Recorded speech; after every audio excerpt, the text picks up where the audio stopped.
Hey everyone, Hola! it's the Sooties here, and we are so excited about reaching our 10th anniversary together. I constantly want to say wedding, like, It's you know, not wedding. it's not wedding. It's not wedding. 6 years married and 10 years together. When I asked her to be my girlfriend. I got it tattooed on my chest. 12, 12, 12 forever. Okay? So real quick, because we want to give you guys some hope, is we just want to tell you a real quick story about how we met. Some of you guys already know, but that's okay because it's a good friggin' story. It really is. Okay, so It really POF is probably not Plenty of fish. Plenty of fish. Nope. Okay. If you heard of it, it sucks. I don't recommend it for the week. For the week. The stuff she got from girls, I did not get that lucky, you know. So the videos, pictures, and stuff. But it is the same kind of app that y'all deal with today with the like scrolling yes or no, I think, right? Yeah, interested, not interested type of vibe. Yeah. So Miss Miriam here said yes to my. I said interested. She said interested. I Okay, said interested. period, interested. Thank you. And yum, give me some. Ooh. But she also said I look like a crazy bitch because my blue eyes. I She was said, like, why her eyes look like that? I love it. she said, I want to get to know that girl. Ooh, Who is that she crazy girl? I want to get to know that crazy. I'll never get tired of hearing that one. But when I looked at her pictures, I saw just a genuine person. Don't you start. Don't you start because you're going to make me start. So in her profile pictures, she had a picture of her on her motorcycle, and she had a picture of her holding Micaiah. Rest in peace, Micaiah, her dog. And she was holding Micaiah like a little baby, and I could just feel. I could feel the love that she just needed to give someone, and nobody appreciated it before, you know, and I can just feel that through her pictures. And some might say that I move so fast because she like jokes about it, because she's like, you didn't take no time to hit me up. And She sure did. She was like, get to the business. What's up? I sure did. Here's my phone number. What's up? I was not What's up, shy, what's up, what's guys. I wasn't. I was like, I respected it all. I was like, here you go. What's up? yeah. What's up? Back to you. It was so corny. We were like emailing first. Well, I looked at her pictures. I said interested, and immediately I hit her up. I was like, hey, listen, we're not getting any younger. We were both like 32 years old already. Yeah. I had been single for a long time. She had been single for like a year and had a bad relationship, so she was kind of scared, and I get it. Yeah. But I was like, this is my number. If you want to call me, we can chit chat or whatever. But I knew, I just knew that I wanted to get to know this person. And most of the time on those apps, it normally wouldn't become anything, but you still would try and just play around with it anyway. Yeah. Just kind of entertaining it and stuff. Yeah. But with her, it's like we email back and forth, and she would like promise to call. This was like in like the first week. She would like promise to call, but she did tell me that she didn't have a phone, that it got broke at work because she was like a bouncer at the time and broke up a fight and it got broke. I was doing some hood shit. But I was so cool about it, wasn't I, baby? I was like, no, it's cool. Call me when you got a chance. I'm not mad at you, you know. I really wasn't, because I was, you know, at the time, it's like I don't want it to seem too pushy, and I just wanted to be understanding, because, you know, it is what it is at that time. And so I think about maybe like 4 or 5 days in, she finally called me. Like from her house phone or her mom's phone. I can't really remember. I think it started off in the house phone. It was the house phone, definitely. Yeah. Yeah. And we talked. Get ready. I for even this. borrowed my mom's cell phone. Yeah. So I could like go handle some business. And like I was in the car and everything, having my mom's cell phone. And I'm like, this is some weird shit. But I was desperate. I was like, I want to talk to her, get to know her, and like, you know. And we talked for 6 hours straight. Yeah. 6 hours straight, guys. And when I say we covered everything from here to there on the list. Shampoo. We covered body everything. wash. What kind of deodorant do you fucking use, Everything. bitch? what does your feet smell like? What size panties do you wear? What Because she kind? had that thickums. But I wasn't wearing panties at that time, so I said I don't wear. No, I'm just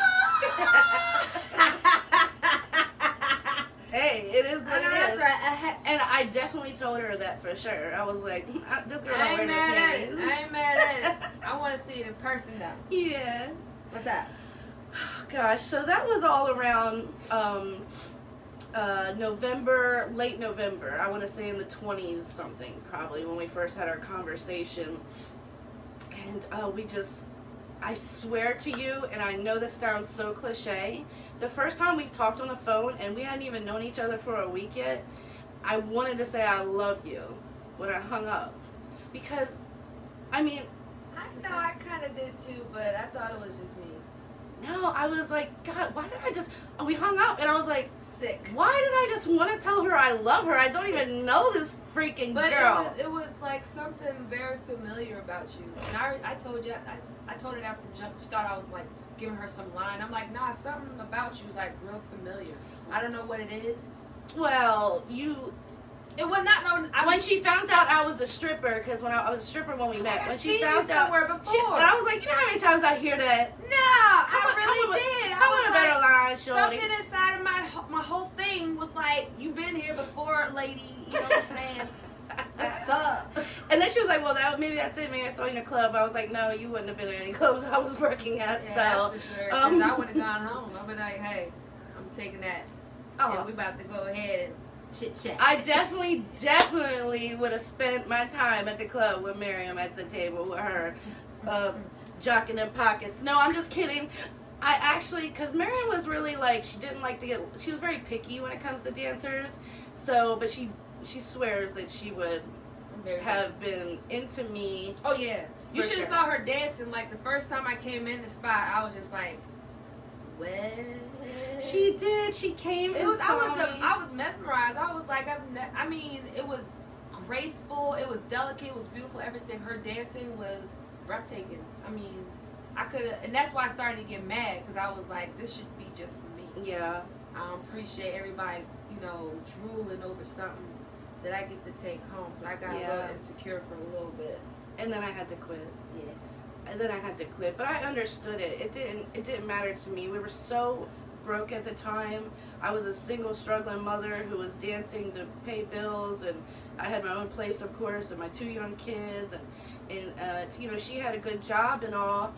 By the way, that she quickly quit to move out here to be with me, but she left her government job that she was making like $31 an hour there to come out here, and her first job was stocking shelves at Walmart for $9.50 an hour. So that's really love right there. We did move fast, guys. I want to say that we moved very fast. I met her in person. I surprised her at the club, which there's another, look on our YouTube, there's a video about that whole thing. I surprised her at a club that night. I said I was coming. Then I disappointed her and said I can't make it because I'm too drunk. But then I ended up driving the hour and a half by myself, go see her anyway and surprise her. And we had a great night. And it was a great first night meeting my wife, my future wife. I knew she was going to be my future wife. I knew this was the real deal. I can say, yes, I cried that night. And I can't even believe I cried that night. She did. It was so weird. It was so beautiful, though. I was like, I did that. Yeah. We connected. I did that for real? I was just playing before I did that. Yes. Yes, baby. You did that. You did that. Yeah. She definitely made me fall hard very quickly, and all guards were down. I didn't care about anything but just getting to know you. And so after, I want to say we had talked for about a week and a half before we saw in person, maybe 2 weeks, I don't know. And the night I met her at the club and met her for the first time, we had a great night. I went back home that morning, and then that night when she got off of work from bouncing, she came to my house for the first time. She got there around 2:30, got there around 2, 3 in the morning. Yep. And it was funny too because she didn't have a cell phone back then at that time, so she had to use MapQuest to get to the house. And then the other thing that we will always talk about is, I said, if you pass the sheets, you've gone too far. And that's what I told my Virginia, D.C. area woman that's coming to see me. What the hell is a sheet? She's looking for clothes on a sheet line. First of all, I thought you was country as hell, and I'm like, okay, I know exactly what sheets on the line looks like. 'Cause my grandma had the same thing, so I'm very familiar. But now she meant a gas station called Sheets. I literally lived right across from it, and if you pass it, you've gone too far. And she was out there in the parking lot, and She hit whatever. me in the fucking head on that day. I was a little embarrassed. That's okay. Just a little bit. She came in, and she didn't come with any. She just came with her slippers, her pants. I mean, it was late, and she stayed for 6 days straight. 6 days straight, you stinky, dirty booty hole having She it. wasn't though. So, but that's stink. TMI. I didn't stink. I didn't stink. She didn't change her clothes or nothing. I even offered to buy her underwear, socks, clothes. She was like, I'm good. She was showering everything, and everything was good. Even her mom made fun of her, like, ew, Miriam, Stinky you're out booty. there 6 days with no clothes and stuff. Stinky booty. But, so, anyway, we just wanted to tell you our beginning story. Oh, and from that point on, pretty much, the only time she went back to Virginia was to, like, work the weekends and make some bouncing money. And I would go surprise her still at her job. She wasn't expecting me, and I would go hang out at her jobs while she bounced. And then she came and stayed like for good pretty much within like a month, and then we moved out of that place and got our own place like at least 3 or 4 months after we got together. And then it's just been history since then. Now I can say we've had so many ups and downs. One thing I wanted to tell my son yesterday when he made his amazing post to us, and he he's so proud to have us two have raised him and do good things. But I just wanted to let our kids know, and when I say kids, I mean Elijah, Skylar, Devin, that they have seen so many ups and downs between me and Miriam. And I say, like, they've seen some shit that nobody would probably ever believe, but in their minds we are still goals. And you want to know why? That's because shit that was supposed to fucking break us didn't. And we're still here, and now we're more in love than we ever been, and things are so great. And I can tell you what changed. Communication. 3 points for Stephanie. Yeah. Yeah. I worked on my communication, and now I'm pushing her to work on hers. So here we are, 10 years in, guys. You know what we've been up to. We post about it all the time. We're both business owners. We're out here hustling. Ooh, I want you Excuse to me. read. I want you to read something for them. This is a good quote. Here, read that. How about you read it? I'm going to check the camera to make sure it's still recording. Could you imagine? Real quick. Be All right right. back. Sorry. Okay, it is. You're a better reader than me. Okay. So you read it. Is this going to make me cry? I don't know. Okay, I here don't we know. go. Here we I go, don't know. guys. I I'm gonna hope read. not, because it made me cry the first time I read it, but Shoot. it might have a different effect. Okay.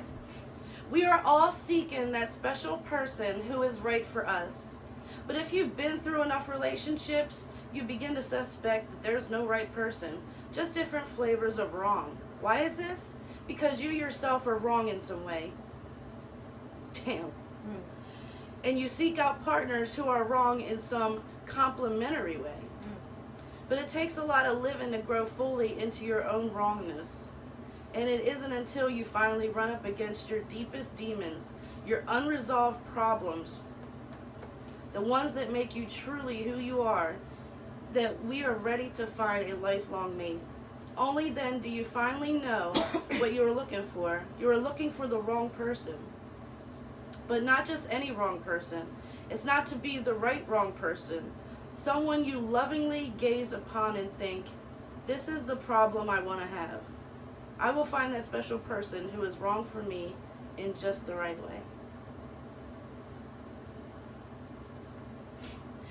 Drops mic. That's great. Yeah. When did you find that?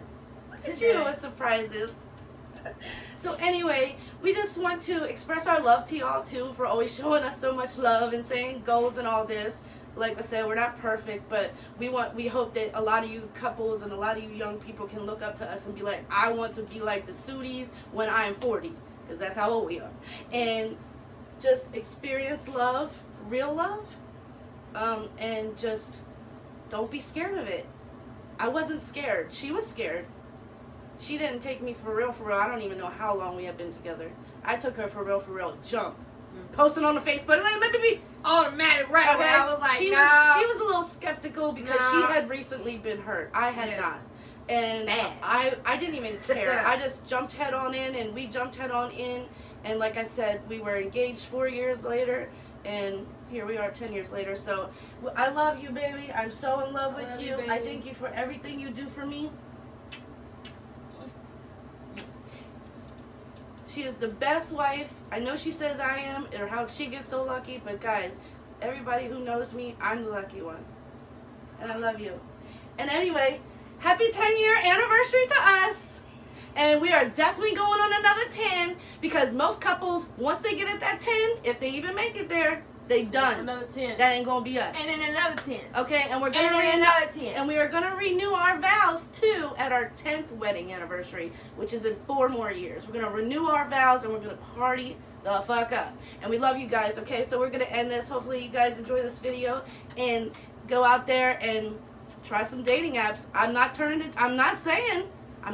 it's a bad thing, because POF should fucking sponsor us. I've been saying that. This is real. Y'all should pay us. This is legit. We weren't catfished. Nah. And we have been inseparable and so in love ever since. So we love you guys. I love you, baby. I love you. Thank you for an amazing 10 years. And we'll see you guys later. See you. Bye. Baby.